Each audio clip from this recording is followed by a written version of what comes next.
Hello, I'm the Nostalgia Critic. I remember it so you don't have to. And seeing how we are still in the month of Nostalgia-ween,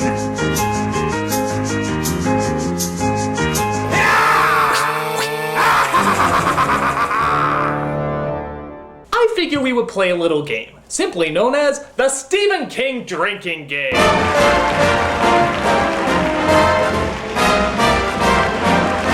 Good old Stephen King. His prose are great, but his stories are crap. He has wonderful setups, but disappointing payoffs. He creates some great characters, and fortunately you get to see them over and over and over again. And one of the best ways to see his continuing patterns is to look at the ass-numbingly long TV miniseries, It.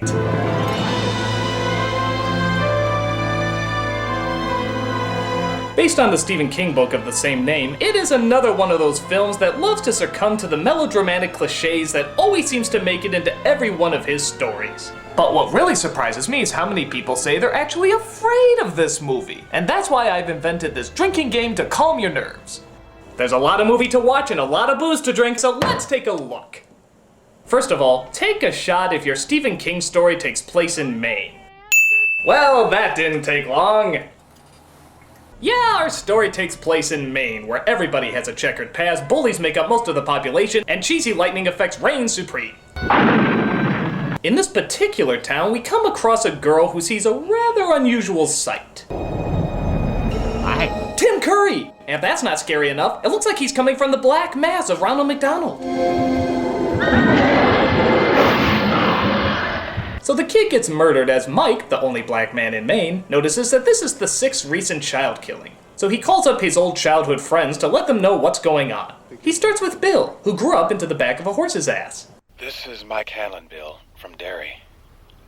This causes him to have a flashback, which I'm not going to have you drink to every time it happens, because if you did, you'd be dead in the first 12 minutes. Please, Bill, tell me a story. Go bug somebody else, you little cootie. I don't feel so hot. This is Bill as a young man, played by Jonathan Brandis. Piss off! He makes his brother Georgie a paper boat for him to sail outside. Thankfully, it's the sunniest rainy day in history, so he can go outside and enjoy it. That is, until the missing member of the Insane Clown Posse comes to join him. There's cotton candy and rides and all sorts of surprises down here. And balloons, too. Do they float? Oh, yes.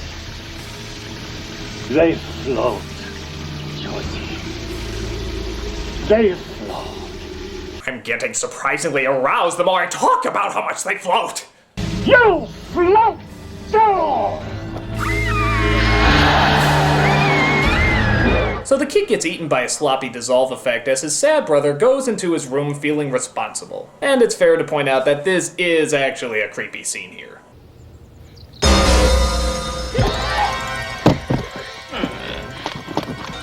The book starts to have its time of the month when Bill calls for his folks to see it. But the parents, surprisingly, don't seem to see the blood on the book. What were you doing in Georgie's room? Nothing. Dad, listen! I don't want you ever coming in here again, son. Do you understand? How dare you try to mourn the loss of your one and only brother! Cut back to the present day as grown-up Bill decides it's time to go back to Maine. Leave? Have you lost your mind? We're in the middle of making a movie. They can replace me. Yeah, if I saw Tim Curry in a clown suit, I'd probably leave production too. Oh, by the way, just to avoid future disappointment, let's take an early shot for a supernatural creature who's never given an explanation of exactly what it is or where exactly it came from. Oh, that's good letdown. Meanwhile, we cut to another childhood friend named Ben, played by John Ritter. Would you believe I used to be fat? I bet you were real cute. No, not just fat, but a regular butterball. You bet your fern I was. We used to say that as kids. You bet your fern. But I was F-A-T. No. Yeah. Oh, fat kids are hot. Tell me about your boy tits. Hello? Haystack, it's me, Mike. You're dead, fat boy. Okay, these flashback transitions are getting a little silly. Extreme close-up! You're dead, fat boy. Listen, it's come back. Ritter says no to his hoe on the go as he sits atop a tall building and ponders his past about being the new kid. Welcome to Derry. Thank you, Miss Douglas. Oink, oink. What a porker. Henry Bowers. You will stay for 1 hour after school every day this week. Now, report to the principal's office. You're dead, fat boy. That I'm going to allow. Threatening his life is okay, but calling him a porker is simply going too far. So Ben meets up with a girl named Beverly. They seem to hit it off pretty good, but the chorus from Grease has other ideas. I want to make sure you remember my name. I'll remember, Henry. I'll remember. How am I going to make sure? Huh? Oh, I almost forgot. Take a shot for the one-dimensional bullies that have no development or redeemable qualities whatsoever. Silly me. I thought I came across one that had some form of humanity. Now, so he loses the bullies as he comes across the kids from Stand By Me, I mean his classroom. And of course they become very good friends. But that doesn't help smooth things over with his stepfamily. Hey, Mom, listen to this. Betty's in love. Give this back. Oh, Mom, my stop that! Benjamin, Hanscom, stop that immediately, you young ruffian. I hate you. You're only here because Mom says it's our Christian duty. Hey, take a shot for a heavy-handed slap against conservative fundamentalists. What? That doesn't count? Well, surely there's gotta be some overblown wine fest against Christianity. Oh, alright. I'll have to read another one of your stories to see that religion is evil. So Ben comes across some sort of sewer entrance where the evil clown is waiting for him. Come here, son. You'll like it down there. You'll never have to grow up. Daddy? Yes, my dear. Would I lie? They float. They all float. So the clown doesn't really hurt him or anything. He just sort of points at him and calls him fat. What a jerk. But we cut to yet another childhood friend who gets a call. Beverly, who's hitting the sack with a coworker in the 90s who's so successful that his mullet is almost reaching his knees. I've got to go to Maine. That was Mike Hanlon on the phone. You remember the call at work today? He's an old dear friend. I have to... Oh yeah, I forgot. Everybody in a Stephen King story is a jackass except for the insecure poet and or loser. I think that calls for another shot. Why are you all spinning? You get into bed. No. Then maybe you can leave this house in 2 No! days instead of 2 weeks. Not ever, ever again! Bev, you need me. Bev! Nice emoting there, guy. Bev! Bev! Luckily, a cab comes to take her to our next flashback, where we see that Ben has left a poem for her. What you got there? Nothing. Let me see that. You've been fooling around with some boy? Sometimes I worry a lot. Daddy, please. Sheesh, no matter what scene this chick is in, she's always getting a slap in the face. You get right the hell back here, Bevy! Or before God, I'll whip the skin off of you! Oh, of course! Rednecks! Can't forget about the rednecks. That calls for a shot.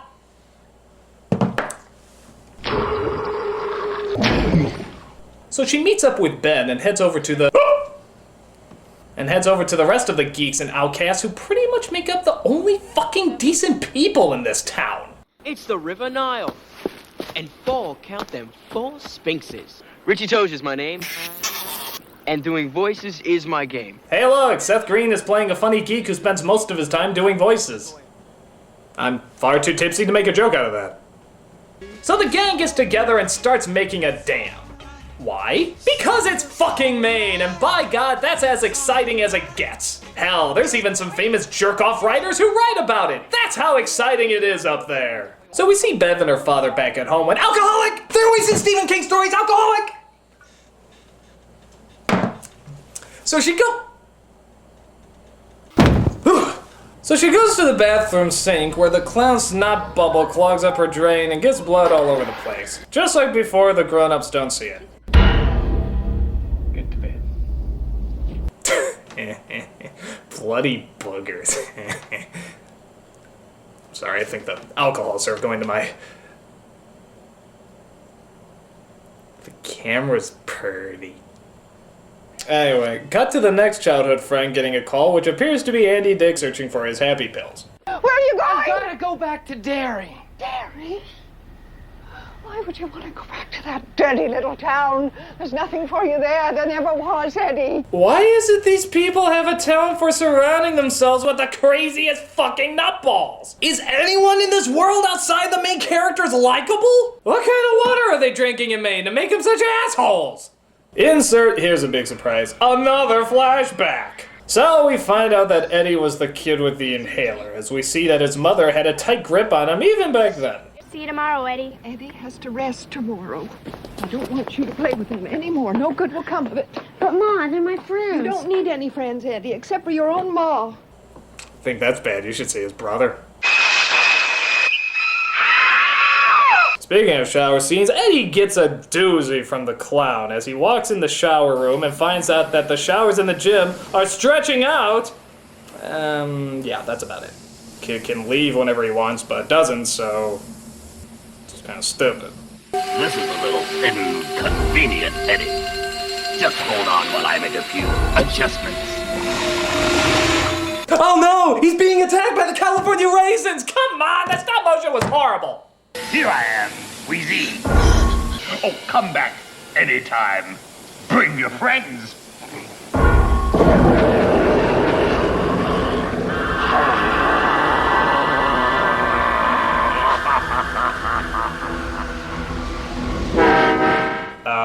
Then what happened? What, you're gonna just stop there? Seriously? Come on, fill us in!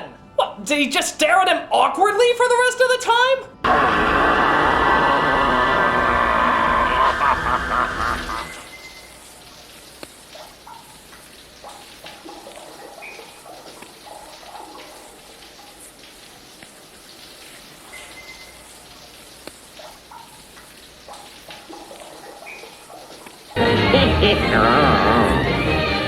So we cut to the Seth Green kid all grown up when... Oh, hold on. Let me guess. The phone rings and our flashback happens!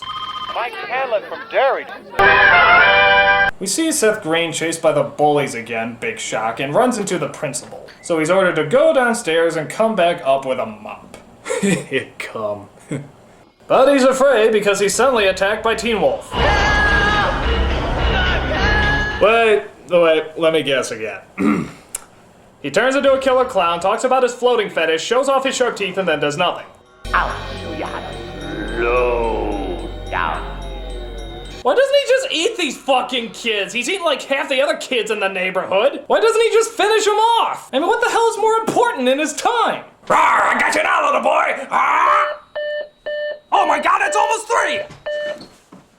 In West Philadelphia, born and raised. Alright, so you heard everybody else's backstory. Where the hell is this Mike guy who's making all these calls fit in? Well, guess what? The answer will be revealed in... another fucking flashback! It turns out Mike was the new kid on the block when, of course, he's attacked by the bullies. Are these the only fucking bullies in the town? Come on, kids, give the skinheads across the street a chance! They chase him over a fence as apparently they're immune to barbed wire as he comes across the usual gang of rejects. So they throw rocks to defend themselves as they discover that bullies apparently aren't immune to pain. They talk about how they've all seen the killer clown and discover that he might have been around for as long as 200 years. This literally gets the picture going as Mike's book comes to life just to make the kids piss their pants again. I'll kill you all. I'll drive you crazy and I'll kill you all. Sticks and stones may break my bones, but first you gotta throw them! I'm every nightmare you ever had. I am your worst dream come true. Why don't they just close the book? Wouldn't they be able to shut him up if they just slammed that thing shut? I'll drive you crazy and I'll kill you all. I'm every nightmare you ever had. I am your worst dream come true. I'm just a sweet transvestite. So they vow to destroy the clown as Mike, back in the present, plans to make one more call.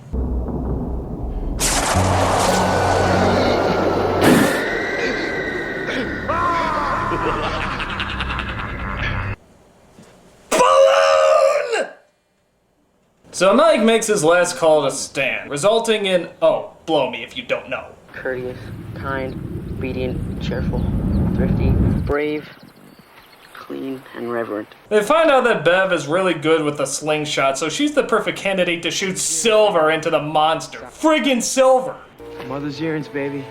Solid silver. That's just stuff in movies. Yeah, that's just stuff in the movies. This is a killer clown that can turn himself into a werewolf. You know, real life. So they go into the sewer where they think the clown is. As it turns out, the bullies are there waiting. Where are they going? Down in the sewer, stupid. Yeah. And guess what?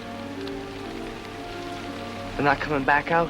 Did you get that, audience? Okay, in we go. So they go into the sewer to try and fight the monster. This is really suspenseful because I have no idea which characters are going to make it out alive except for all of them. Now, before you die, I want you to think about every rock you threw. Stop! Stop! The one-dimensional villain sees murder as the only option. That's in every Stephen King story. I said it called murder shot.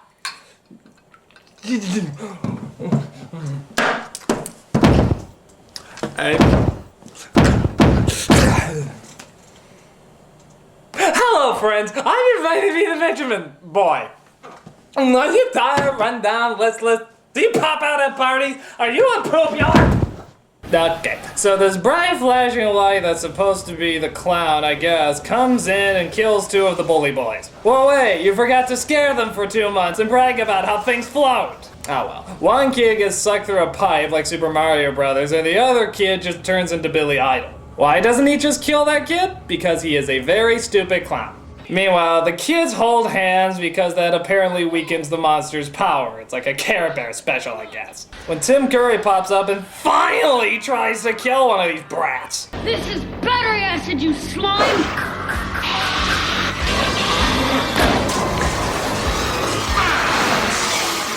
Yeah. This is what you were afraid of the whole time, guys. An acrobatic stop-motion clown with a flashlight coming out his head. I'm drunk and even I'm not afraid of that.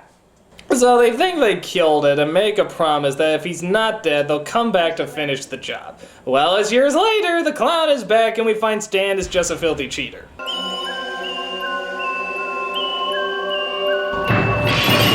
Oh no, she dropped her can of beer. Isn't that the drink that the movie Steel made famous?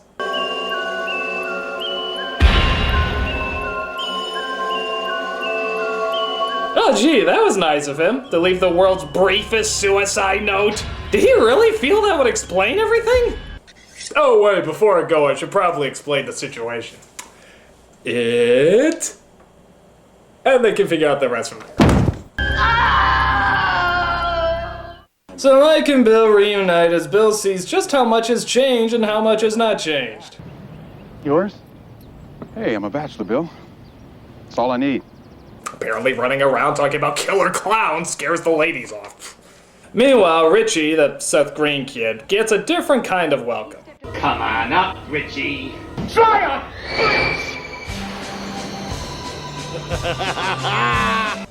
It's those wonderful balloons where even though no one can see or feel them, it still makes people somehow flinch. If you see... Excuse me, sir. Do you have Prince Albert in a can? You do? Well, you better let the poor guy out. Maybe it's because I'm drunk or something, but Tim Curry's a riot.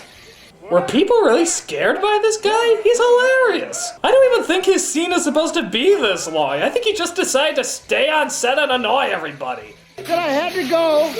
So I had to get cleaned up. Tim, you're done for the day. Can you please piss off? Tell him I'll see him tonight. We have a movie to film here, Tim, and you're really not helping. Please leave. Okay, we'll just shoot around you. Don't worry, people. He'll get punished. He's gonna be in Charlie's Angels soon enough. Both Eddie and Beth have similar incidents where the clown pops up and scares them. But again, why doesn't he just kill them?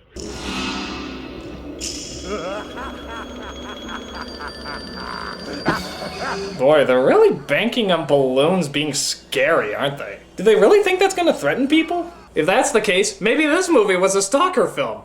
Okay, so they meet up at a Chinese restaurant for a nice big reunion. Well, the camera circles around the table enough times to make you puke, though to be fair, maybe that's from this obnoxious drinking game. We see the only surviving bully is now in a mental institution, where he's transformed into Matlock.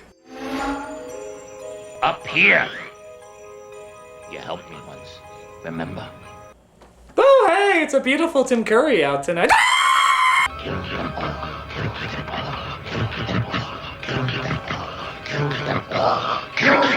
I am the shadow on the moon at night, filling your dreams to the brim with fright. Meanwhile, back at the restaurant, we see that the fortune cookies have been replaced with Marilyn Manson's wind-up toys, which of course scares the living shit out of them. This leads them back to the library where they try to figure out what the heck's keeping Stan so long. You tell that loser that if he hasn't left already, he's a dead man. We all managed to show up. I have never felt so much love in one room in my entire life. It's great to be back in Derry, breathing in that old Derry air. Let me continue to be incredibly inappropriate as we build up to the obvious dramatic payoff in 3, 2, 1. Stan is dead. Oh no, we were assholes!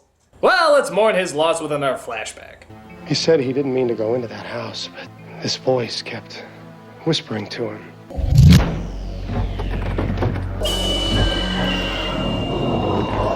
Okay, I must really be gone because that looks like a mummy. Seriously? We're using mummies now? This isn't a Stephen King movie, it's an Abbott and Costello knockoff! He was trapped. The only thing he could think of to do was to hold his bird book out in front of him like a shield and say as loud as he could the names of all the birds he could remember.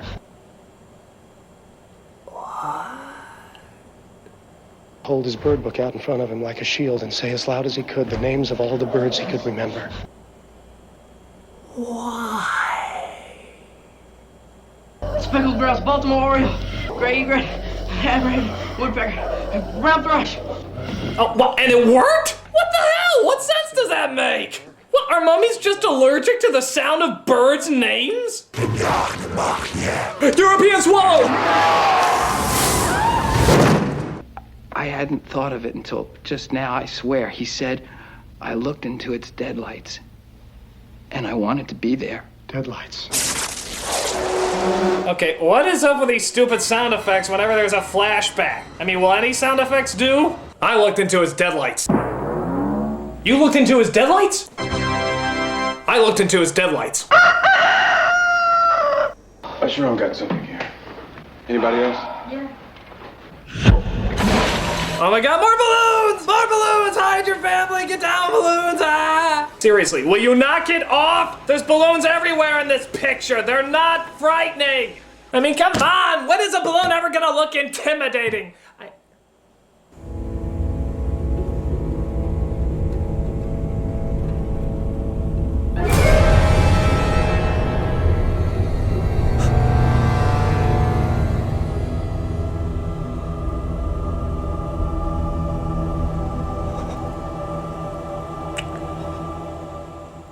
So the scariest fuck balloons come out as they see Stan's head is inside. This would be somewhat scary until... Sorry I'm late. Well, let's see who's here. Richie, you still here? We never expected you to stick around. Nice nose job. No one would ever suspect. Haystack, putting on a little weight, huh? Wheezy, how's your sex life? What's your sex life? This is turning into a stand-up routine at Jeffrey Dahmer's house. We all float down here, and you will too. They all float! So I guess they don't find the talking head that funny, and they get the hell out of there. Meanwhile, we see the bully escape from the mental hospital by...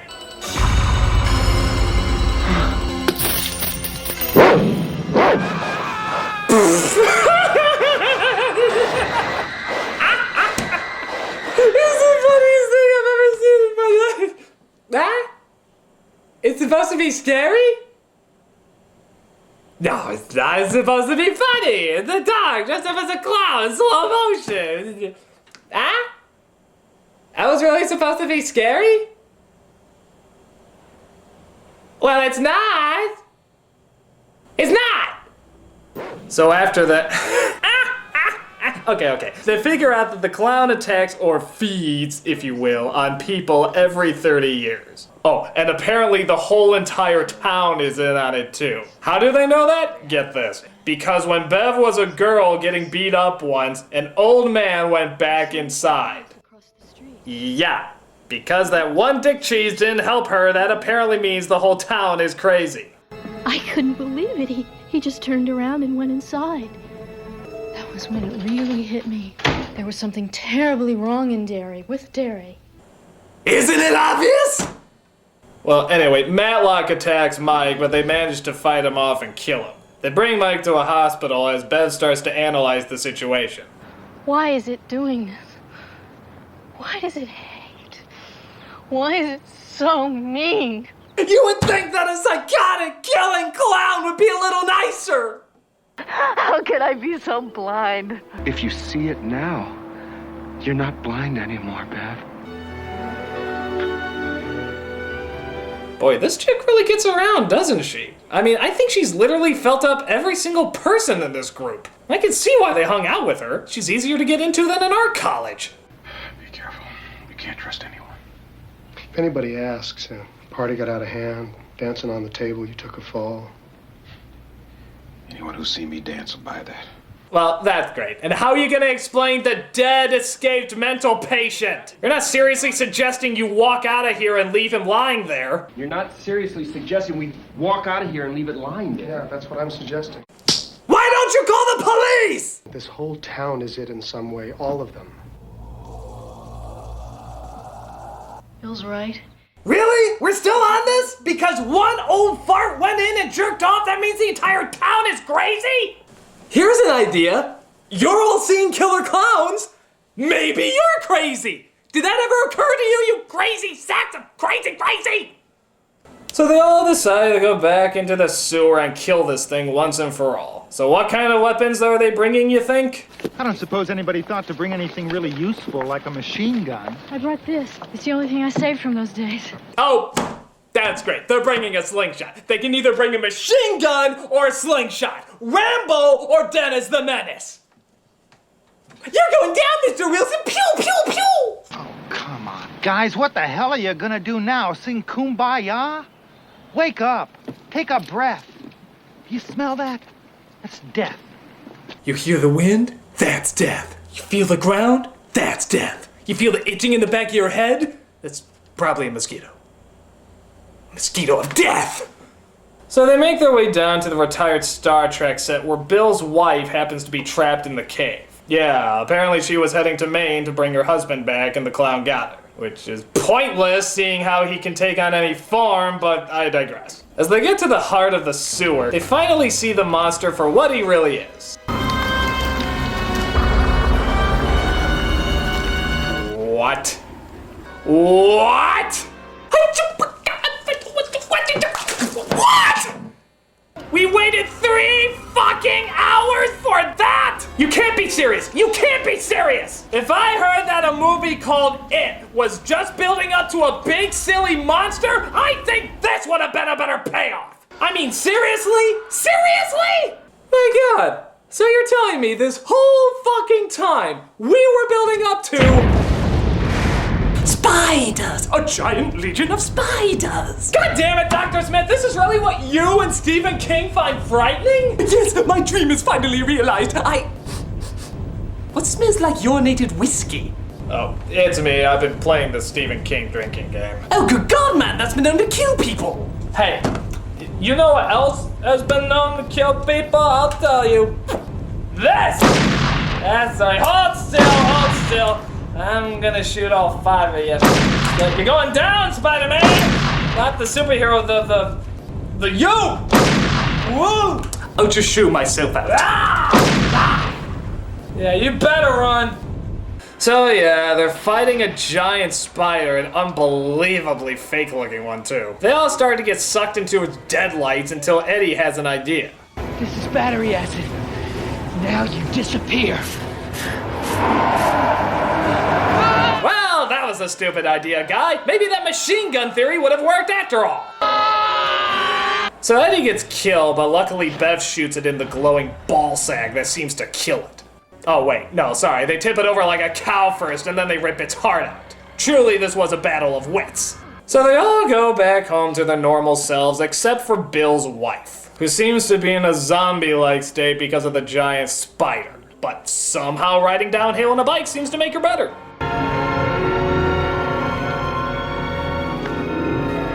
So yeah, the character that had like 2 scenes, a few lines of dialogue, and barely any presence, she's gonna be okay. Yeah, I know you're all on the edge of your seats about that, but yeah, she's gonna be okay now.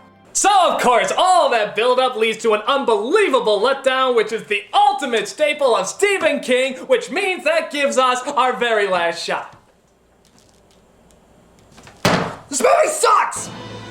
I mean, the stuff with the kids is tolerable because the kids themselves are actually pretty good actors, and of course Tim Curry's a lot of fun, but half the adults are just terrible. The plot makes no sense, it's melodramatic as hell, and it all suffers from those Stephen King stereotypes we've seen a bajillion times before. And plus, what's with all the balloons? They're not scary! Why do they keep thinking they're scary? What, were they high? I mean, seriously, who in their right mind would ever think a balloon is scary?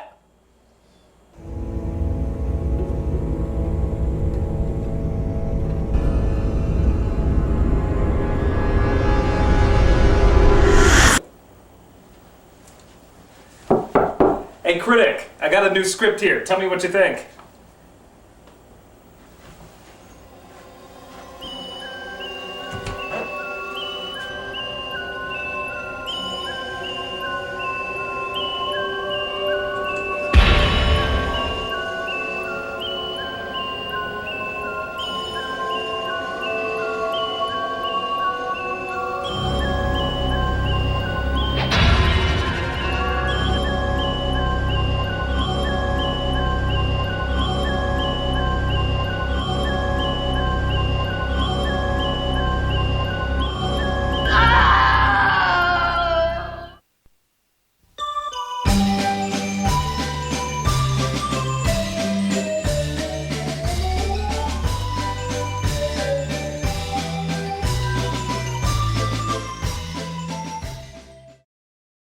Why is it so mean?